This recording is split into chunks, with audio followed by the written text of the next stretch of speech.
Welcome to my attempt to revise my A Bible Believer Looks at World History, a textbook I wrote to teach homeschoolers world history, which I sell on Amazon.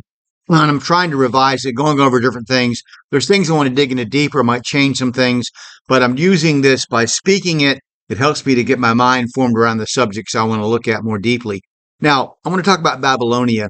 You would never know by looking at the waste today that was once Babylonia that you were looking at the civilization that appears to have almost created astronomy, made great strides in medicine, made language a science, and passed on to the Arabs scientific and architectural knowledge. Standing near the Tigris and Euphrates today, you would be hard-pressed to believe you were looking at the rivers that watered Samaria, Akkad, and the Hanging Gardens of Babylon. Babylonia was, some historians believe, the byproduct of the union of the Sumerian and Akkadian. Babylon became, in time, the master of all of Lower Mesopotamia. Hammurabi is counted by traditional historians as the first great lawgiver and conqueror of note. Later, we will see how some Bible students believe that Amraphel, king of Shinar in Genesis 14, was this Hammurabi.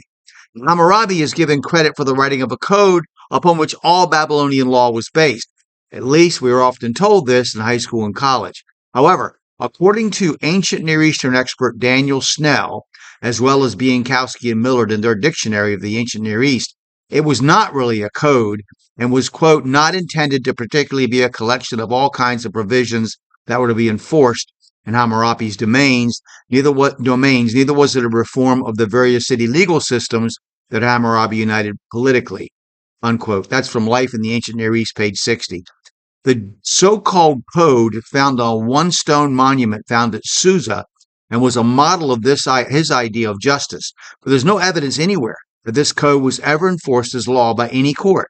And that's from the Dictionary of the Ancient Near East, page 139.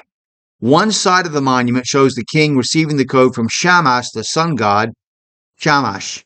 The instructions are secular, but Hammurabi was smart enough to couch them with the authority of the gods, according to Durant.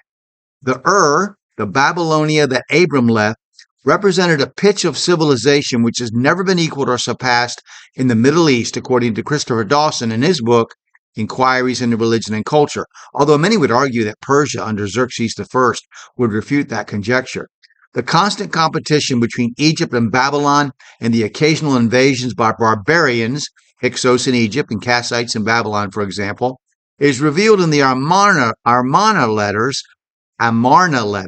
in which the puppet kings of Babylon and Syria beg Egypt for aid against rebel invaders.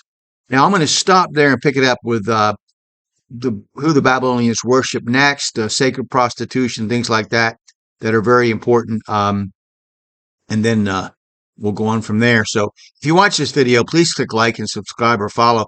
And feel free to make comments. If you want to add something or you want to change something, you think I've got something wrong, just provide your citation so I can learn from what you have to say. And thank you for watching and listening to this video.